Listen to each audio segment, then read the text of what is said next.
He tended the cemetery for 40 years, trimmed the hedges, repainted the gates, spoke to no one, except the dead.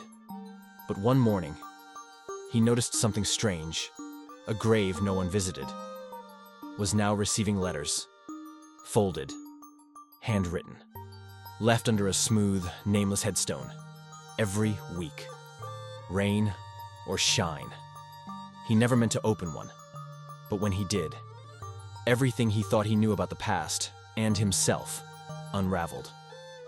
This is the quiet truth, where the forgotten speak loudest, and some stories don't stay buried. If this moved something in you, like, share, and subscribe. And now, let's begin.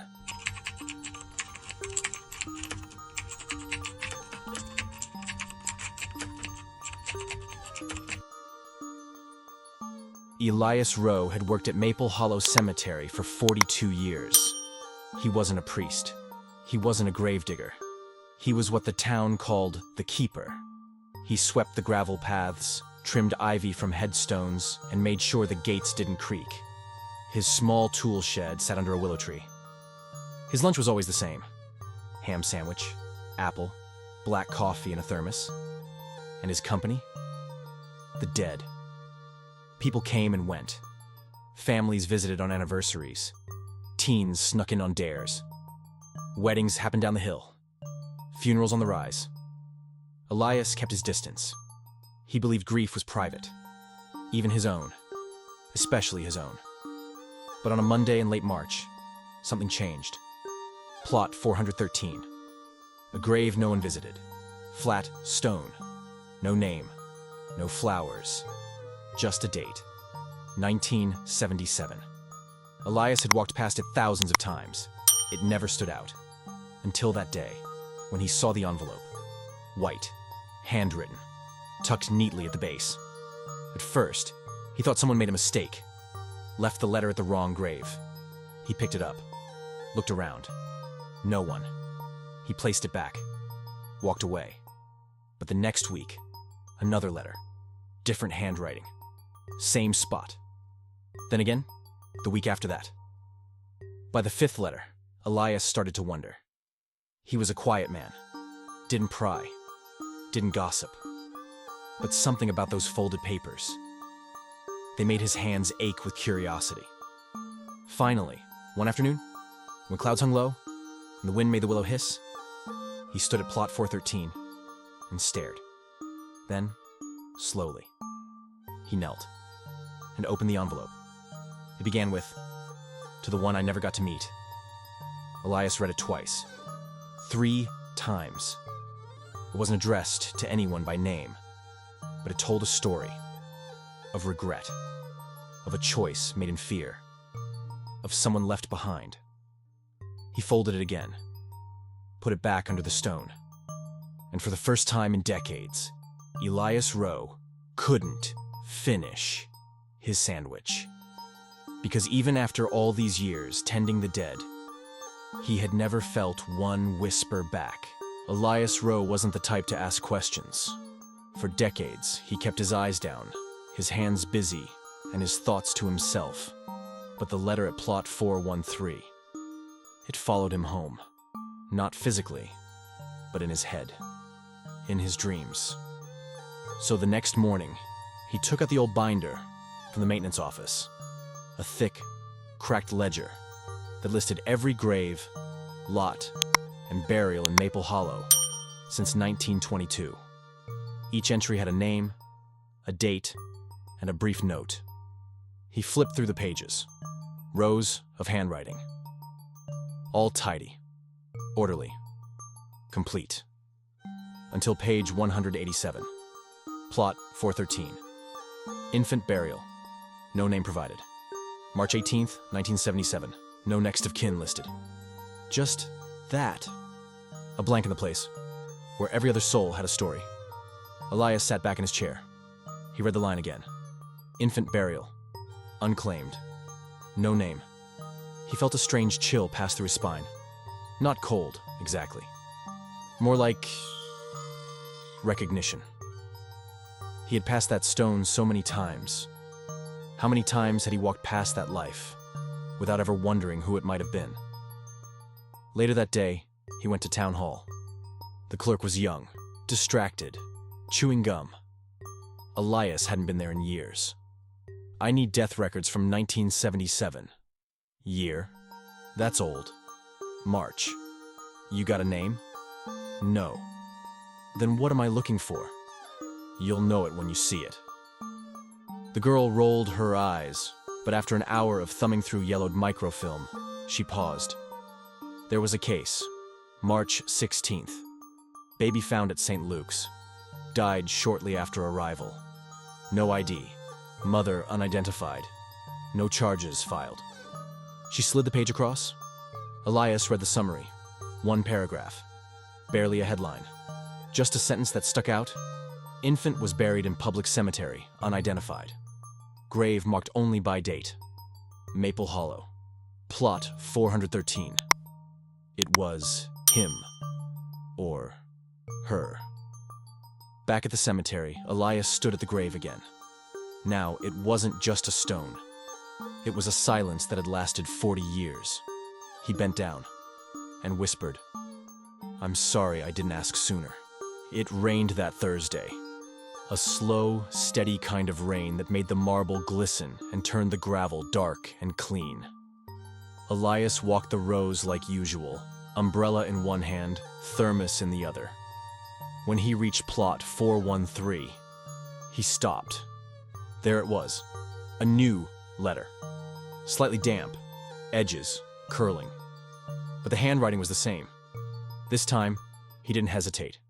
He took it to his shed, dried it gently with a cloth, then unfolded it. It read, "I almost didn't come back. I told myself the past was dead, and so was the part of me that remembered. But something keeps pulling me here. Like this grave isn't empty. Like it's still waiting for me to say what I never could. I used to stand across the street and watch. I saw them bury the box. I saw the man in the gray coat leave without a word. I wanted to scream, but I stayed silent, like always. I don't know if I believe in forgiveness, but I believe in remembering.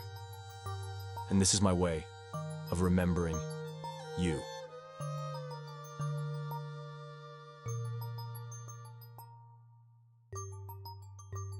Elias sat for a long time after that, letter resting on his lap, the rain tapping the windows like an old friend with bad news. There was something in the way the words were written, not rushed, not dramatic, just worn. As if they had been written over and over again in the writer's mind, before ever touching the paper. Elias folded the letter again, put it in a small wooden box. He didn't know who M was, but he knew one thing now, with certainty. Someone had been grieving, for decades, in silence. He stood and looked out over the cemetery. Plot 413 was just one of thousands. But now, it was different. Now, it had a voice. It was a quiet Saturday. Elias had just finished polishing the brass gate when he saw her. She stood by the old willow, not moving, just staring toward the middle row, toward plot 413. She wasn't dressed like most visitors. No black, no flowers, just a gray coat. Gloves in one hand, a folded scarf in the other. There was something deliberate in how she stood. Not curious, not lost, but like someone who had made a promise to be there. Elias didn't approach. He watched from a distance, quietly raking leaves that didn't need raking. The woman finally moved. She walked a slow arc, not directly to the grave, but around it. Then she sat on the bench under the willow and waited for almost an hour. Not crying, not praying, just waiting. Eventually, Elias walked past, not too close, just enough to nod. "Good morning." She nodded back, softly. "Morning." Her voice cracked like it hadn't been used in a while. He didn't ask her anything, and she didn't offer. But the next day, She returned. Same time, same coat. This time, she placed a letter at the stone, folded neatly, weighed down by a pebble. Then she left. Elias waited until sunset, then walked over. The envelope was addressed the same. To the one I never got to meet. Inside, new lines. You had my eyes. That's what they told me. You had a full head of dark hair, like your father. But I never held you. I never even named you. They told me not to. Said it would hurt more. But it hurts anyway. I live in a quiet house now. I never married. I plant lavender outside every spring. I don't know why I'm writing this. Maybe so someone remembers. Maybe so I do. Elias stared at the page. The cemetery was silent around him. But this letter, it hummed. Not loud, but steady. Like the ache behind someone's eyes when they're trying not to cry. He folded it slowly. And this time, he whispered out loud, "You're remembered." Even if the wind carried his words to no one, Elias didn't keep many things. A couple of old shirts, a faded photo of his wife, a silver watch with a crack down the middle. But in the bottom drawer of the tool shed, under a stack of yellowing cemetery maps, was a leather-bound notebook. He hadn't opened it in over 30 years, until now. The pages smelled like dust and time. The first entries were routine. Plot 109, headstone repaired. Winter damage near East Gate, re-cemented. New burial. Infant, unnamed. March 18th, 1977. He stopped, turned back. There it was again. Plot 413, infant burial. Mother absent. No family present. He flipped to the next page. Something written in a different ink. Almost an afterthought. The priest looked nervous. No one spoke. Just one man from the hospital, coat still damp. He left a slip of paper under the headstone. I didn't read it. Should I have? Elias stared at his own words. He barely remembered writing them. He'd been 32 at the time, new to the job, still believing silence was professionalism. Now, all these years later, he realized he had witnessed the first moment someone tried to be remembered, and he had walked away. He closed the journal, not in shame, not exactly, but with the weight of someone who finally saw the line between being quiet and being complicit. That evening, he sat under the willow, and for the first time, he wrote a letter of his own. To the one they buried with no name. I'm sorry I let them bury your story too. I saw you that day. I remember the dirt, the stone, the silence. I should have asked. I should have written this sooner, but I'm writing now, and I'll keep writing until there's nothing left to forget. He folded the page, placed it beside the others. Then, gently, he carved into the corner of the stone. Remembered. The sun was setting in amber streaks when Elias saw him. A tall man, mid-60s maybe, dressed in a dark coat and flat cap. He walked with a slight limp, moved with purpose, but not urgency, like someone who had planned this visit for a long time. He didn't carry flowers, didn't hold a letter, just kept his hands in his coat pockets and his eyes forward. Elias, from behind the tool shed, didn't make a sound. He just watched. The man stopped in front of plot 413. Stood still. 10 seconds. 30. Then, he knelt, placed one hand gently on the stone, closed his eyes, and stayed that way for nearly 5 minutes.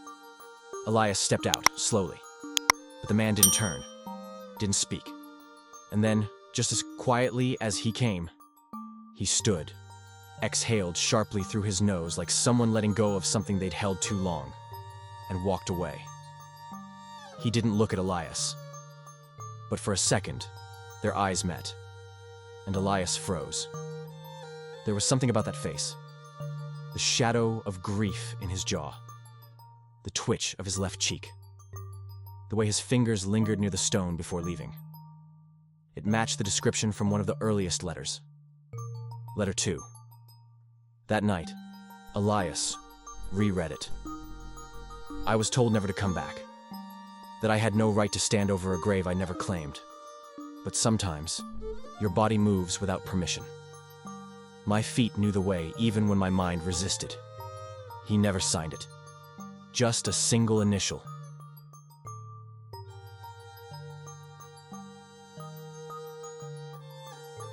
Joel.